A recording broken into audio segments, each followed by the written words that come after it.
Hello, everybody. Welcome to your post-daily news show for Friday, July the 15th. It is the season finale of the post-daily news show. Yeah, that's right. Season finale. Awaiting renewal. Perhaps we shall see. We shall come back in the new season. So Yes, or yes, we're when going to be negotiating our media rights deal over the rest of the summer. We'll see if the post-wrestling stock price goes through the roof based on anticipation. How hot is wrestling YouTube programming right now? Where is the what kind of OIBDA are we projecting for the end of the year? What are our key performance indicators suggesting when it comes to the Post Wrestling Cafe, YouTube subscribers, all of things of that nature? Take it over, Nick. all that stuff. Yes, absolutely. I think you're the Nick Khan of this operation, I feel. Well, I don't know if I should take that as a compliment or not, but sure, I'll take it. Sure, why not? All right. I'm just a background player in all of this, but we are going to be getting into a lot of news today that is coming down. And at the end, we will talk a little bit about what is in store for the summer here at Post Wrestling. There's certainly going to be no shortage of stuff that we are going to be covering, but we'll cover all of that stuff at the end. Final notice about tonight is the deadline for the G1 Climax contest. Postwrestling.com/G1, free to enter. And you can make your picks in all of the matches throughout the G1. Contrary to popular belief, it's not going to take you hours to do this. I think I did this all in about 10, 15 minutes. And you can also do it way shorter and just, man, the power's out and you're playing darts and you're just throwing them against the wall and see how you turn out. Might be great. Might just nail them by random picks. Just randomly click shit. Like, who cares? You have just as good of a chance as anybody else, honestly. You might even score some upsets. So just go to postwrestling.com/G1, make your picks, and then just get engaged, and you'll get your picks sent to your email. You can follow along with all of us. All right. And we'll go over the G1 content that we have coming up later in the show. But let's start off, deep news lineup today. We start off with an interesting story that surfaced on Thursday and saw some adjustments. I guess there was some confusion behind the scenes regarding this. And this comes courtesy of Andrew Zarian, who initially reported that WWE Raw would be flipping from a TV PG rating to a TV 14 rating effective this Monday. Later on in the day, he updated his story stating that there was a memo within USA Network that went out on Thursday morning regarding Raw changing to TV 14 on July 18th. Apparently, that was sent out prematurely and the day was not finalized. So it looks as though, at least not this Monday, that change is occurring, but this seems to be something, at least on the USA Network side, that was far enough along that they drafted a memo and apparently was maybe sent out before it was supposed to. Now, it is worth noting that when it comes to cable television, these ratings are very much... It's no different way than you or I stating that this news show is TV 14 versus TV PG. I mean, it's really, the parameters are set by the company that is producing the content. There is not a third party that is determining this content falls under this guideline or that guideline. It's left to WWE. And the move to TV PG in 2008, it was done with the idea of broadening its advertising base and changing its product. It was, we are years removed from the Attitude Era at this point in 2008, and they took a strong initiative to tailor their programming. And I think you can look in the last 14 years at the level of advertisers and sponsors they have brought on board and different deals they had, the Mattel one being a famous one, that, that kind of focus was a very prudent one for the company that you have to look at, despite it being a very easy talking point for disenfranchised wrestling fans to lament the state of WWE. But like, this is WWE essentially placing this rating upon themselves. And I mean, we could also go through many examples over the years of content in this PG era that WWE has presented that you could certainly see would maybe fall outside the parameters of that. But it's the WWE self-imposed parameters that we're talking about here. Sure, yeah. And I think most people at this point, in the discussion are picking up on perhaps a bit of cynicism with regards to this sort of announcement whenever we will see it, that not much is going to change. Ultimately, it's the same people that are going to be producing it. If anything, from what I think, their later attempts in the PG-14 era would indicate, um, I don't necessarily know if it'll be that big of a benefit to the show. When you have the mind of a 7-year-old who just thinks, "Oh boy, I can do everything I want now," and we don't think we will. We don't think he will. Like it's a very different time with a lot more people for him to answer for. So I don't think we'll be seeing the days of HLA or anything like that. But I don't know. What do you think it represents in terms of freedom for the performers? Do you think there are any benefits to this? Um, I see it being very little. If anything, I would think, and there is some further reporting from Dave Meltzer in today's Observer suggesting that this was more so a USA Network call rather than WWE proposing this. And if that's the case, I mean that's somewhat interesting to see USA Network looking at it from that vantage point. But in terms of the content, you're right. Like for those, I think it is. Whenever I hear the PG era and how detrimental it's been, I kind of just scoff at that. I think that's such an easy thesis statement that when you dig into it holds very little substance to me. Is this going to radically change the way they see characters? Is this going to dramatically change like the depth of storytelling, the parameters when it comes to promos, easing on language? To me, that is nothing that is tied to how racy we can be versus how conservative we can be in our programming. And I would very much argue that, like, look at some of the stuff we have seen just that comes to like throwing piss in a guy's face, doing, saying shit every now and then on Raw. Like this is all, to me, it's this wide brush, and I don't think you really have a distinction of, okay, TV-14, we're now allowed all of this to do. You're not going back to an era where you're throwing out women in bikinis and doing those types of segments. That would be not just tone deaf. I just think it would be so radically pushed back against to go that direction. Could you be more violent? Sure, if you want.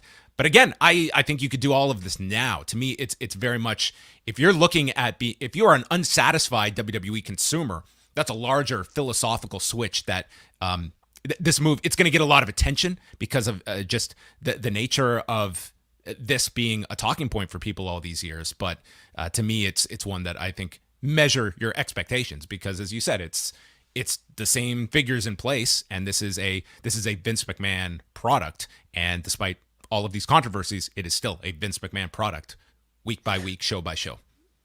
But because this is getting some steam in the press, at least within our little world and our space, I could see them using it to their advantage to try to do something to try to hook viewers potentially for that 10 o'clock hour.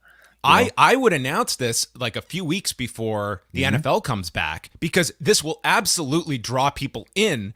Just remember when I remember one clear example of them doing this when they announced Bischoff and Heyman named the executive directors.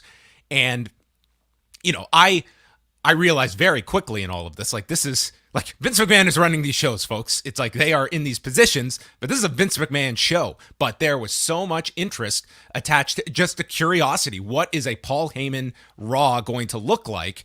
Understanding like the dynamic of this is Paul Heyman reporting to a Vince McMahon, but that sparked interest. And I think this would do the same. Like if you were to tell me Raw on Monday is going to have this new rating, and WWE would probably put out a press release, much like they did when they moved to PG, you would definitely have that curiosity. What is this show going to look like? So yes, there would be curiosity for it. I don't know if the findings would match that curiosity, but it would definitely drive interest for at least a week. Well, for that reason, I think they at least have to push the envelope a little bit further than it has been.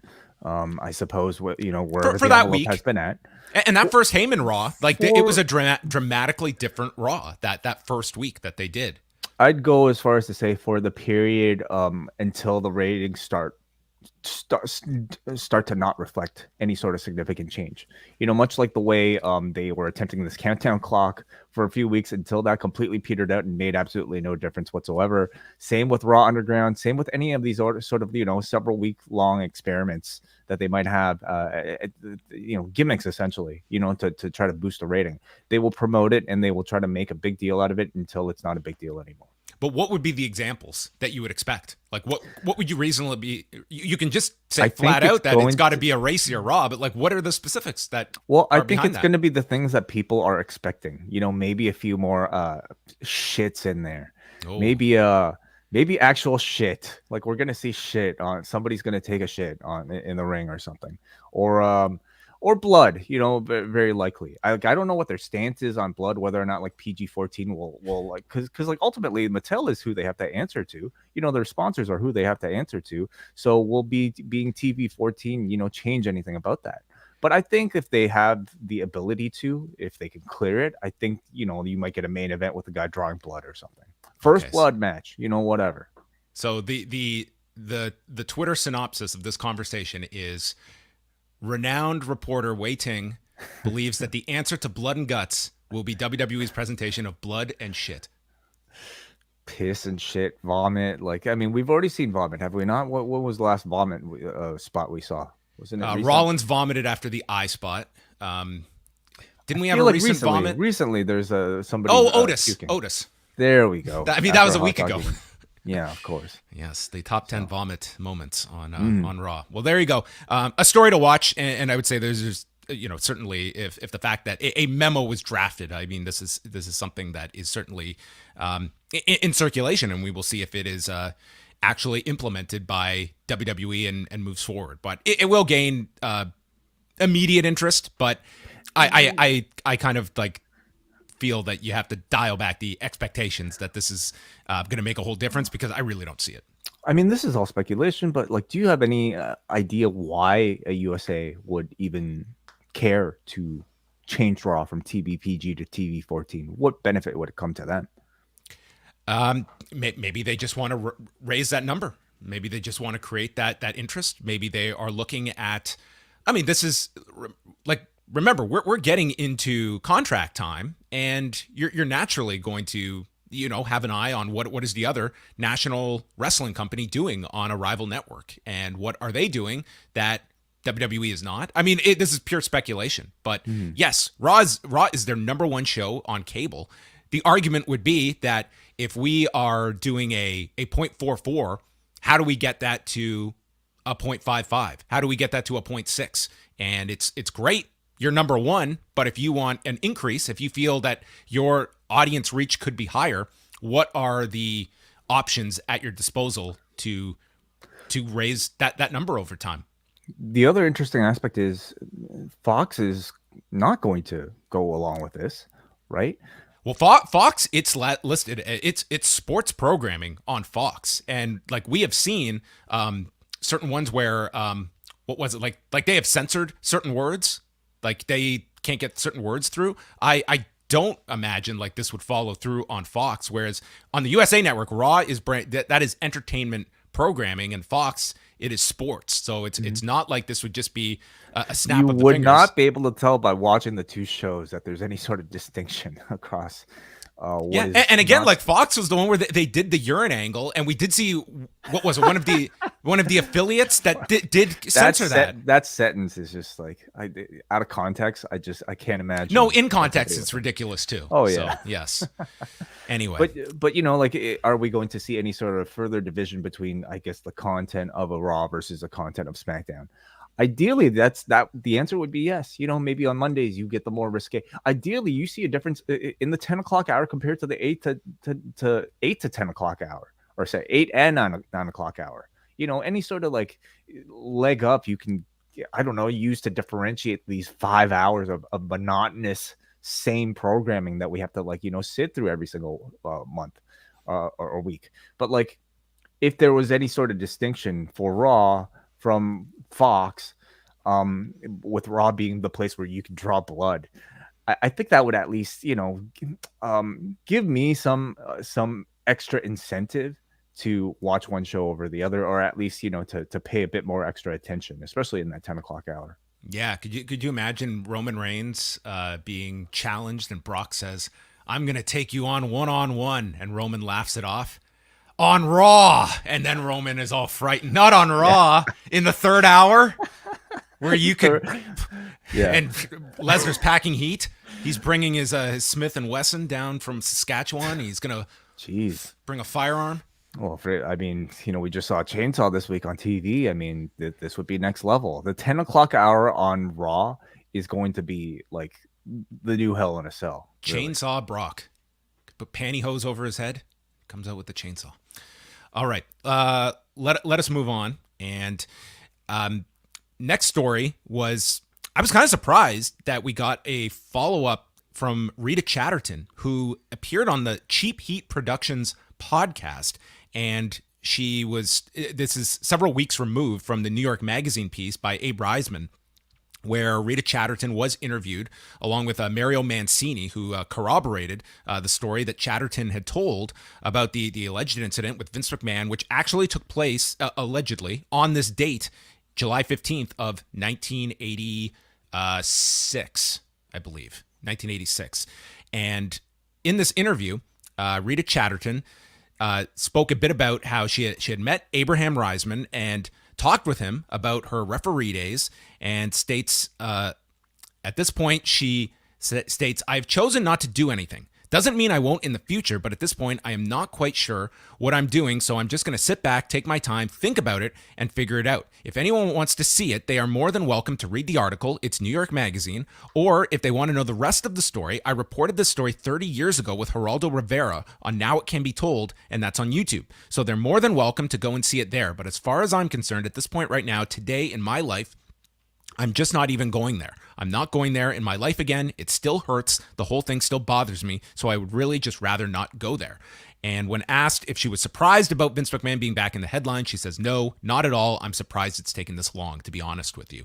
So, I mean, I really take from this answer and the New York Magazine piece, where she did not want to go into the specifics about what went down in the limousine with Vince McMahon, that, I mean, this is a very traumatic event for this woman, but the fact that she is directing everybody to that Geraldo interview where she does go into the details, and this is from April of 1992.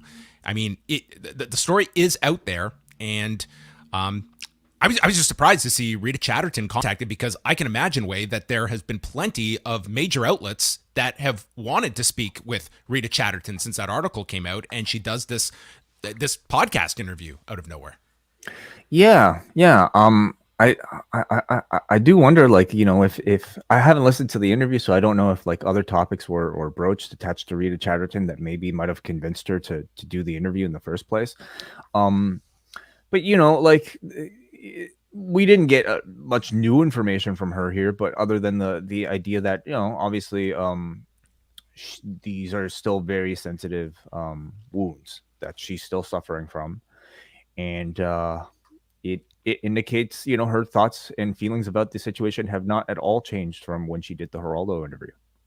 Yeah, and it's one where that was a common discussion point after last week's follow-up reporting by the Wall Street Journal came, and just when you are talking about what difference the impact would have of a woman going on the record, and we kind of have that with Rita Chatterton here, but it is one that, for whatever reason, and it kind of drives me nuts about trying to figure out like what really connects with people and what there is some kind of distance with. And for this, whether it's 30 years ago or whatnot, it just seems to be like, here is someone that I think incredibly brave that came out when they did and has stuck with her story all these years later.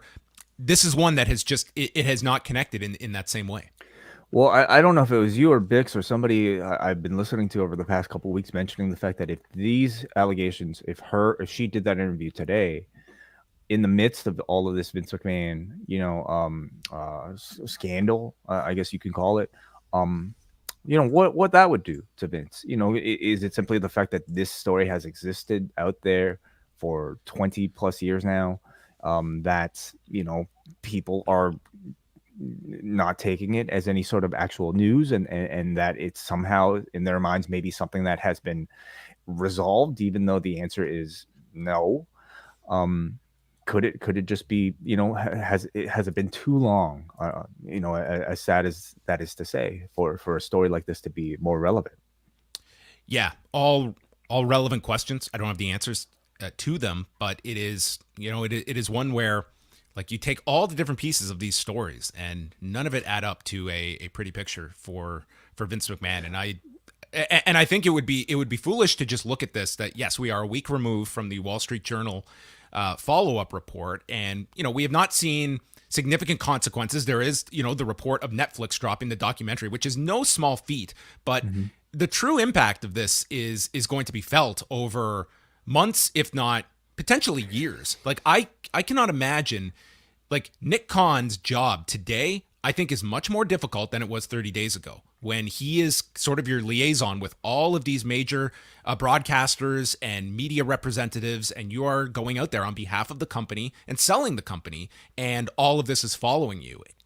And these broadcast partners, it's been stated out elsewhere, the fact that we have not seen people coming out and standing by Vince McMahon either. It's everyone seems to be taking a very hushed and quiet tone to all of this, and maybe they're hoping it blows over. Maybe they want to find out more, wait till this investigation by the board of directors is completed. But it's not like there has been an army of people standing by Vince McMahon either, and how this is going to affect future dealings. And Nick Khan is at the center of that as the person negotiating all of these deals. And what is the perception to that world of Vince McMahon right now?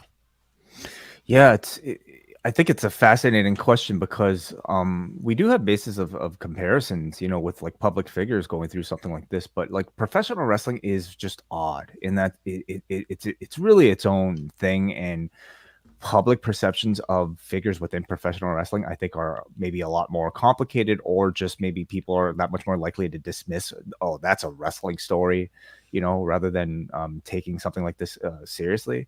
I think you also have the added element of the fact that this is what happens when somebody essentially has a monopoly and over an entire industry. And if somebody chooses to do business with a professional wrestling company, they don't have much of a choice but to go through, this person. And when it comes to like a Fox or a USA and it's time to renegotiate a deal, I don't necessarily see this being any sort of like hindrance on whatever they were set to do. I don't think it would cause any sort of detriment to either side. I think they will, if this is a story that continues to be in the news with any sort of added elements, maybe they will continue to diminish Vince McMahon's presence. But ultimately, he's still going to be in charge of everything. Just won't be public facing as much. Yeah, and I don't for a second believe any of these, broadcasters and companies are going to be moral crusaders. I think it is more just rather what is the detriment to us being in business versus with WWE versus the value of it. And that's going to be the scale of which they judge this. If they feel that this will be a detriment to our business and Vince McMahon is considered a toxic figure, then that might affect it. If not, then yeah, I don't think moral judgment is going to be the arbiter of their decision making. AEW Dynamite on Wednesday night for the fourth week in a row was number one on cable for the evening with 942,000 viewers and a .32 in the demo. So they did drop 11%. A big drop in 18 to 34, down 32% from last week. And it was in the 18 to 49 demo, a larger decrease among women than it was men, just over 20% down among women, 18 to 49, while their older viewership, 35 to 49 and 50 plus, were both up 4 and 5% respectively. So they finished number one on cable. And I guess you can look, though, like week to week, this Fyter Fest, it did not spike their numbers, but did maintain their position on cable. Yeah, interesting. I mean, are we looking at any sort of significant competition that might account for the slight dip, or is it just a show, or is it a comparison of maybe interest in prior weeks? Of course, we had Blood and Guts. We had, what else? What was last week that was so big? Last week was just there Did anything stand out in a big way from last Dude, week's I show? don't remember what happened like this week, so I'm sorry. I'm the wrong person to ask. I mean, it does tell you like the Fyter Fest branding as like a big show. I mean, that alone did not lead to any big jump. In terms of competition, I mean, there is a bit more like news coverage right now of the January 6th hearings, but nothing that I would classify as gigantic in terms of a hindrance for AEW. I guess next week will be notable because I would say, you did have 2 title matches to promote this week. You had the Young Bucks and Jon Moxley wrestling. Next week is more of a spectacle with its barbed wire match that seems more attraction driven than anything on this week's show. And that to me means a whole lot more than branding something Fyter Fest. I mean, NXT has benefited from these branded shows, but I don't think this would be a case of Fyter Fest making a whole lot of difference as opposed to just a regular Dynamite branding. Which is why I found it so odd that they decided to go with the week 1, week 2 gimmick with this particular brand of all of them. I don't know if it has that amount of cachet to like spread across 4 different shows. I guess we're gonna find out because tonight is part 2 of 4. When it comes part 2 of 4, yeah. It's I was curious enough to look this up. Like last week, we had Jon Moxley and Brody King as the big match, and then Wardlow winning the TNT title. So I mean, you had title matches, but I wouldn't say anything that was high on the marquee. I think it was a relative cold challenger for Jon Moxley, but Moxley wrestling nonetheless in the main event as you had him in the middle of the show this week. We continue on, and next we will be Eric Bischoff has announced that he will be writing his second autobiography. It is set to come out later this year in November, and he is working alongside Guy Evans, who's the author of Nitro, which is a fantastic book, and he has put up a description. The book is going to be called Grateful, and it's available for pre-order now. I'm just looking at this. The pre-order for the hardcover book is $73 Canadian, and then the paperback $47. So that would do. I would be interested to hear from people, especially that have been in the specific like wrestling book business of just like this. To me, just my impression would be you're not looking at high volume sales, but of the audience that will be interested in this, they are very willing to spend this amount, and this is like it's catering it to Eric Bischoff's audience that will look at a $73 price tag and think that is great. But it's an incredible amount, and that's like all books. When you see like the prices for like physical books at this point of where it is, that are they $73? 73 is certainly on the high end. I know art books like photography books and coffee table books can go up that high, but is this going to be a coffee table book? Like, is it going to be giant? Is it like I need to know, like 73. But I mean, maybe a pre-order has other perks attached to it or something, or maybe just the they're adding, I think, bonus material and stuff. They did put up a description of the book that it sounds like it's going to be as much about wrestling as it is kind of like a personal journey book for Eric Bischoff, but including in it he would be talking about his run in TNA, which could be interesting. Okay, here it makes sense. I'm sorry to cut you off, but special bonus material. Pre-ordered books will be signed by both authors, U.S. only at this time for a limited time. So, I mean, some extra justification there. Do you think there's a large interest for a second Eric Bischoff book, especially books in general way in the era where there are so many wrestling podcasts out there? Is there the same demand for a book? Is there something different about a book that's attractive versus a podcast for these types of stories? I think the answer is yes, but first let me clarify. We mentioned $73. That's Canadian. Yeah, I said Canadian. Yes. Oh, you did. So sorry. Thank you. $54.95 USD for the hardcover, $34.95 for the USD paperback. Okay. I think the answer is yes. When you look at the success of the Jon Moxley book and the amount of buzz that I think that's achieved as an example, if there are figures that people are interested in, and if the quality and the reviews coming off of it are positive, you can get far more in depth, and you can know a person way better through a book than you can through any other medium. So I think there is still interest. Yeah, I think this one, I think a big selling feature is Guy Evans. I think like he did an unbelievable job with the Nitro book, and I think that's what you're looking upon here, because I think with Eric Bischoff, like there are going to be ones that, I mean, they, they're listeners of his that will consume everything with Eric Bischoff, and there's others that I just don't think are take all that seriously. So you're hoping to bridge some of that gap, I think, with a project like this. So that will be out later this year. They're listing a release date for November the 11th. Okay. Moving on to this coming weekend, we have the G1 kicking off on Saturday and Sunday. And I quickly just wanted to go through some of the matches that we have coming up. So Saturday morning, 4 a.m. Eastern time. Wai might be watching this live. That is to be determined. We have Kazuchika Okada against Jeff Cobb, Jay White against Sonata, Hiroshi Tanahashi against Aaron Henare, and Will Ospreay against El Phantasmo. Then on Sunday, at 1 a.m. Eastern time, early Sunday, late Saturday night, Toru Yano against Jonah, Tomohiro Ishii versus Taichi, Kenta against Zack Sabre Jr., and Shingo Takagi against Juice Robinson. So I would say for the first night, I think the big upset is Jeff Cobb beating Okada. And the rest of this, I guess, do you see any other upsets on the first night? Jay White against Sonata, Tanahashi against Henare, and Ospreay against El Phantasmo. Upsets, okay. Upsets. I guess Jay White losing, Will Ospreay losing, or Tanahashi losing. I would say those would be your expected favorites in those matches. Yeah. I don't see Tanahashi losing right away.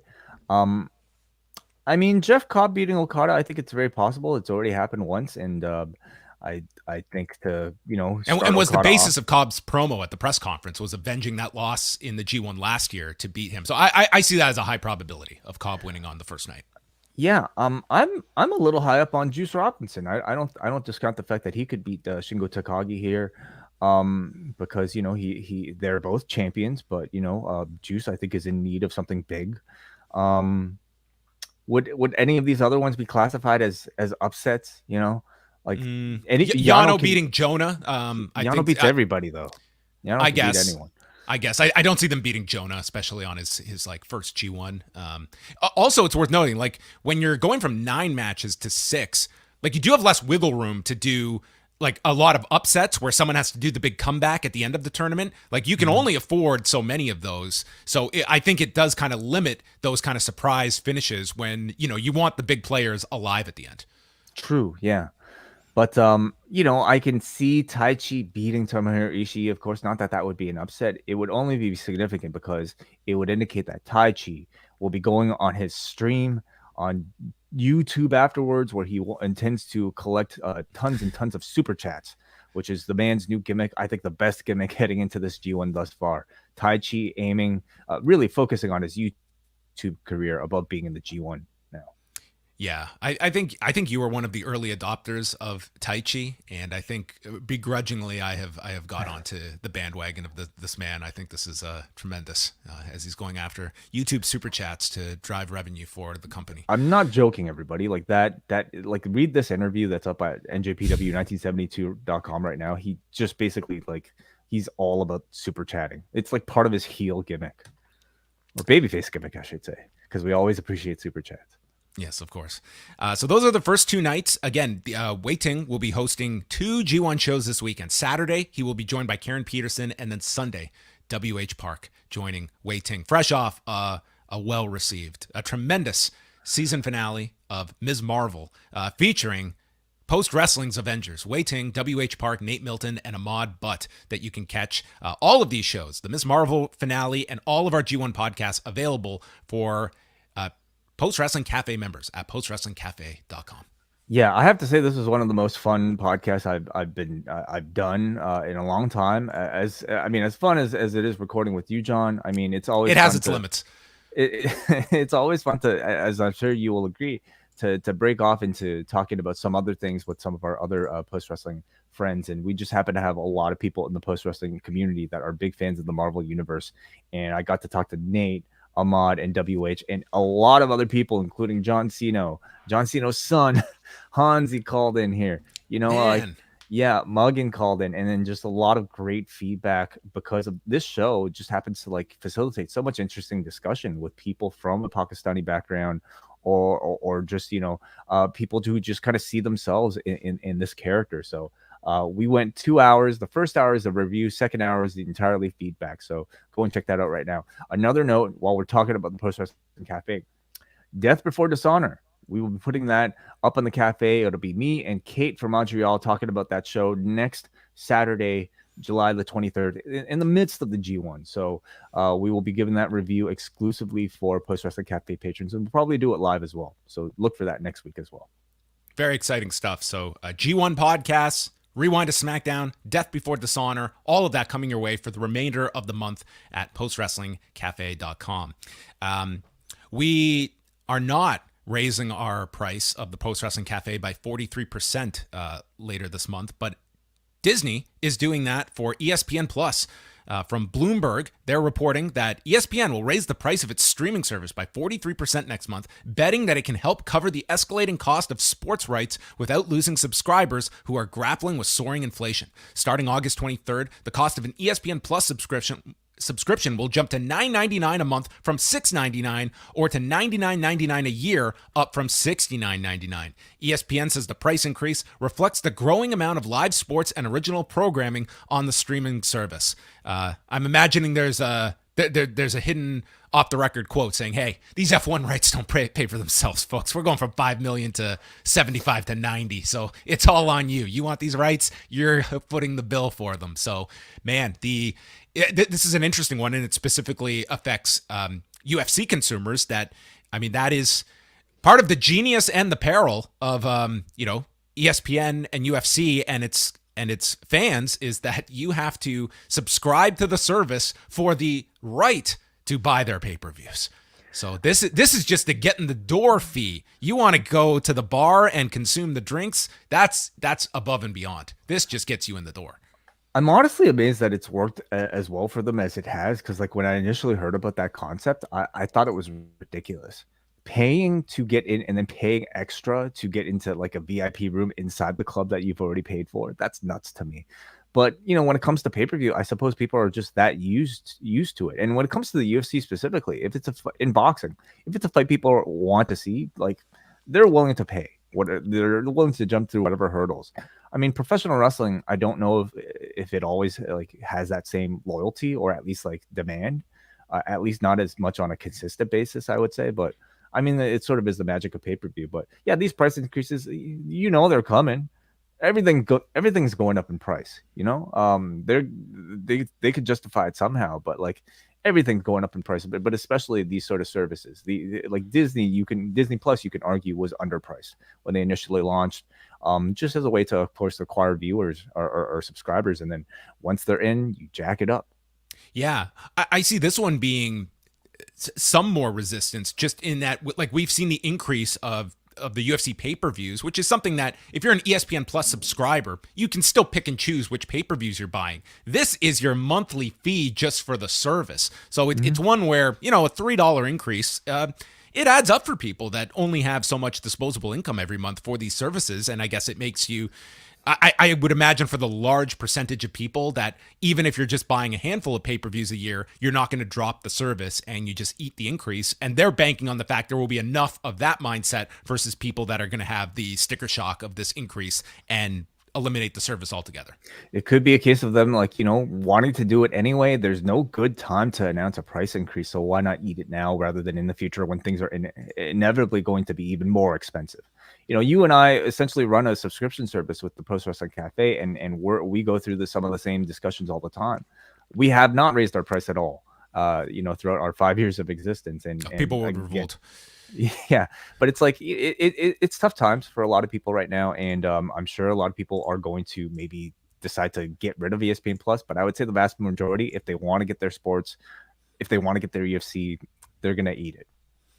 All right, tonight we have SmackDown and Rampage. SmackDown is in Orlando with a championship. This is what they've announced, okay? We will see what is on the show tonight. A championship contenders match between Liv Morgan and Natalya, and Madcap Moss taking on Theory, as well as Dawkins taking on Dawkins battles Jimmy Uso as the special guest referee is set to be revealed for the SummerSlam Tag Team title match. As you can tell, I'm reading this for the very first time tonight.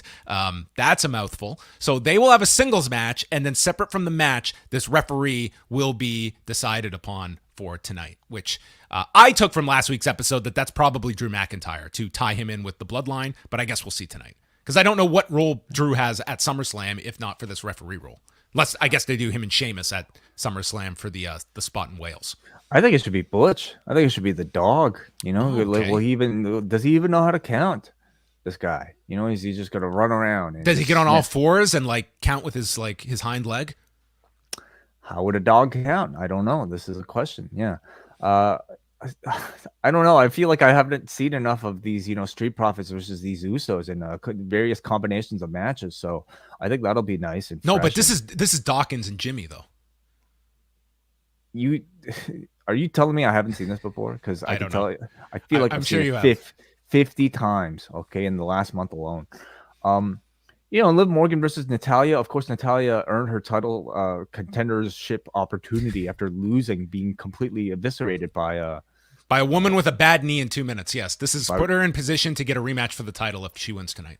yeah. So we'll see if she loses. I mean, I think she should just get the title right away. That's how you get your victories around here. But of course, they are also the subject of some controversy from the house show over the weekend. I mean, I doubt that they'll make any sort of reference to it, but it will be interesting thing to see them how Natalia reacts once she takes the Oblivion this time around on national TV. But beyond that, it's just, I mean, it's SmackDown. All right, cool. Rampage follows it at 10 Eastern on TNT. We'll have John Silver and Alex Reynolds against Malachi Black and Brody King. Jonathan Gresham defending the ROH Championship against Lee Moriarty. Athena and Chris Statlander against Charlotte and Robin Renegade. The Lucha Brothers taking on Private Party.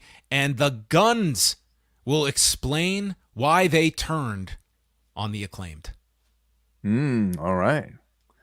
Cool. Okay. I'm looking forward to that. Private Party versus the Lucha Brothers.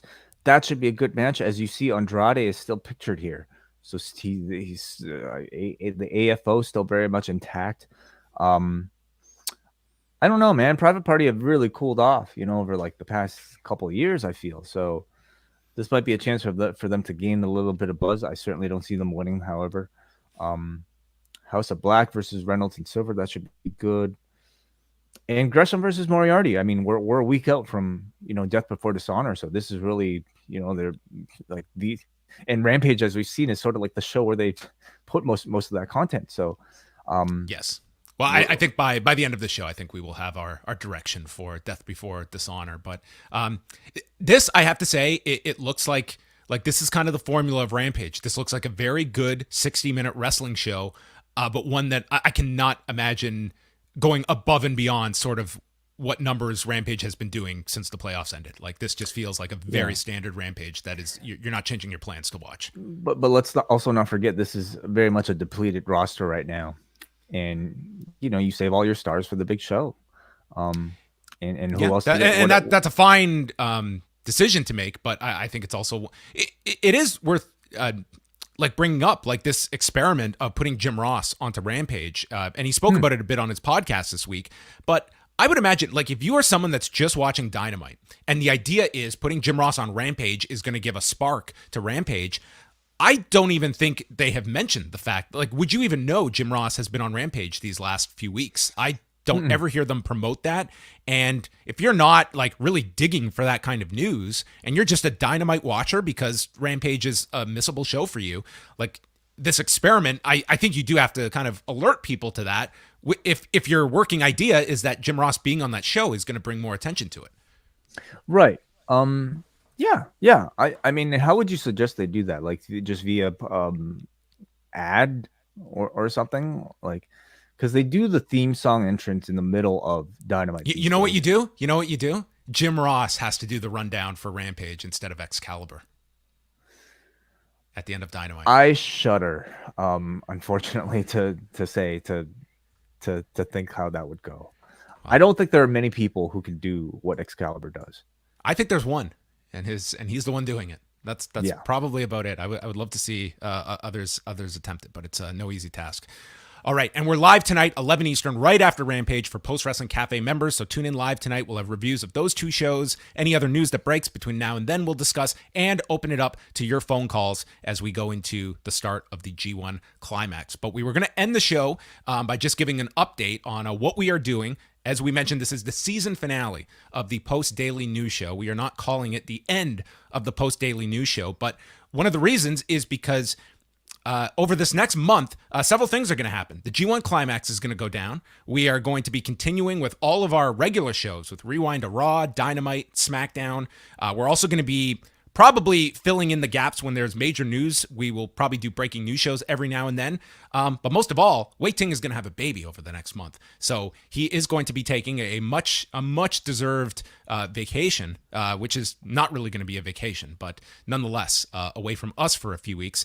And then we are going to reassess where our lives are by the end of the summer of what our fall schedule is going to look like. Is that a good description? I think that's a really good description. And of course, like anytime we announce like some sort of change to the schedule, it's going to be met with a lot of disappointment. Believe me, everybody. First of all, when we started the Post Daily News, it was set to be like a 1-month experiment at most, John. Like, because I think when faced with the idea of having to try to do this every single day, like, again, everybody, the G1 is like usually our marathon of the year where we like, are completely exhausted. And that's us recording like, several more times a week. And of course that takes a lot more research than, just even a news show, but this takes a lot of work too.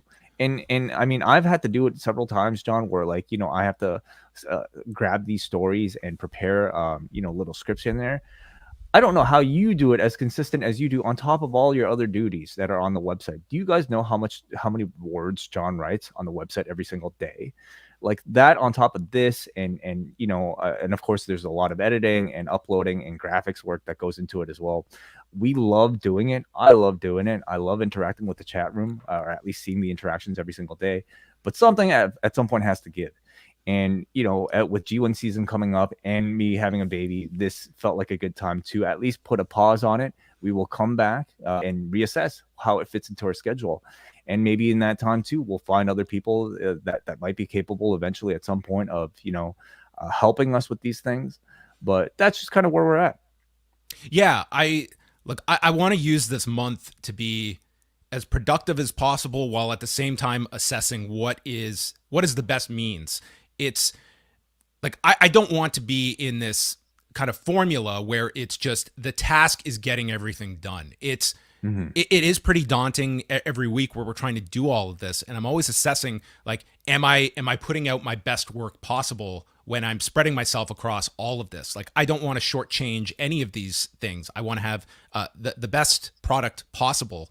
And sometimes when you're doing all of this, it just becomes a matter of finishing it and just trying to meet that deadline as opposed to putting everything forward. And it is a lot with this. I realized when Wai went on, when you went to San Diego a few months back and just doing that for 2 weeks, I realized I could not have maintained this on top of G1 for a month. Like there is absolutely no way that could have been done. So we had to make that decision. Like what is the priority? And frankly, to keep this going on a weekly basis, like the cafe is kind of our lifeblood of this. So that is going to be the priority. And it also gives us like a natural break to really assess what is the best schedule for you, the listeners, as well, to get the best out of us as well. And we're very much listening to whatever feedback you have, constructive criticisms people have.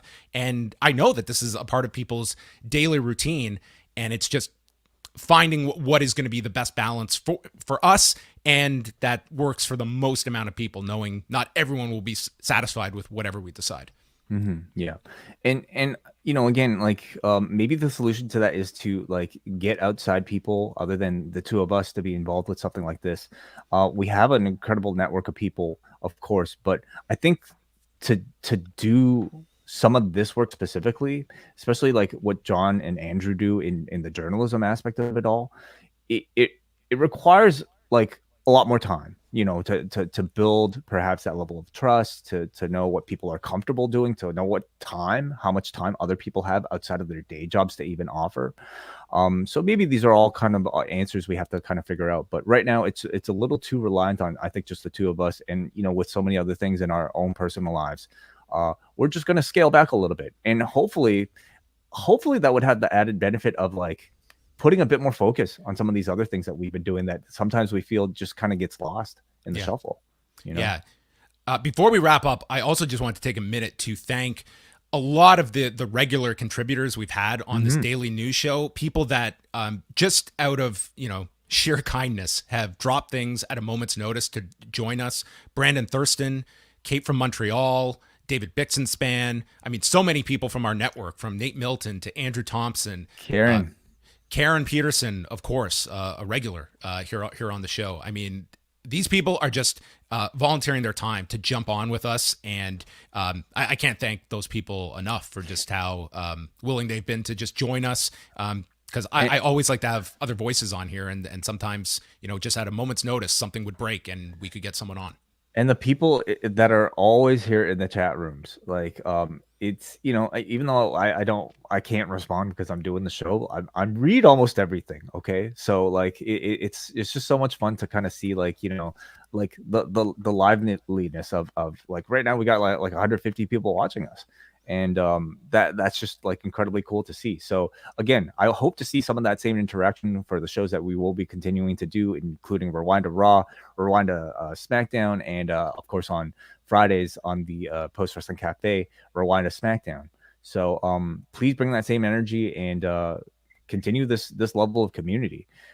Speaking of which, Jake from the Windy City is one of those people that is always there. Hello to you, Jake. He will be the subject of this weekend's Postmarks with David and Bruce. That'll be available at the Post Wrestling Cafe, and it'll actually be free. So just go to postwrestlingcafe.com sometime Saturday. You'll find that show. Okay. Is that all? The charity stream, the 24-hour charity stream, is happening this Saturday. Martin, Benno, 24 hours. And when are you going to be on? I'm going to be on 7 p.m. Eastern time, I believe. So you can find their full schedule at Bushby01 on Twitter. I believe, again, bwelivestream.mixler.com is where you can find the show. And yeah, above all, please be safe, guys. Like, I know this is all kind of fun to like joke about and whatnot, but I mean, take care of your health first and foremost, and you have to take breaks. I'm sure there will be plenty of people. I have never heard that warning before a podcast before, but a pertinent one here. So let's all, guys. It's. I was going to say it's not a race; it's a marathon. That is exactly what it is. So pace yourselves, and we wish the best for Martin, Benno, and company.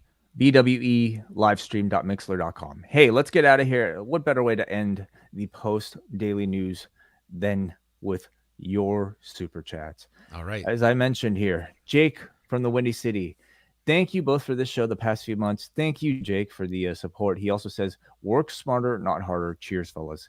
Thank you, Jake. Again, post marks this weekend. Greg McLean sends $10 and says, thoughts on Sasha Banks not being able to do anything wrestling related until January 1st, 2023. P.S. Going to miss the daily news update. All the best to you, Way, in becoming a new father. Thanks, Greg, for the support and the question. So the Sasha story, like, what do you know about it? I mean, just that she's doing the C2E2 convention in a couple of weeks' time, and the report was out there about her being let go, but has not been confirmed by the company as of yet. But I mean, certainly, like you're starting to see her take now outside appearances. So I think certainly you're looking at the potential of her being free and clear of WWE. So time will tell. Like, I can't confirm that she has been gone, but beyond that report that is out there. Yeah, it's incredibly odd how long we've had to wait for this, confirmation of whether or not she's actually not a part of the company. And I mean, at this point, I suppose anything can happen still. I'm sure the sides might still somebody might still want to make up with the other.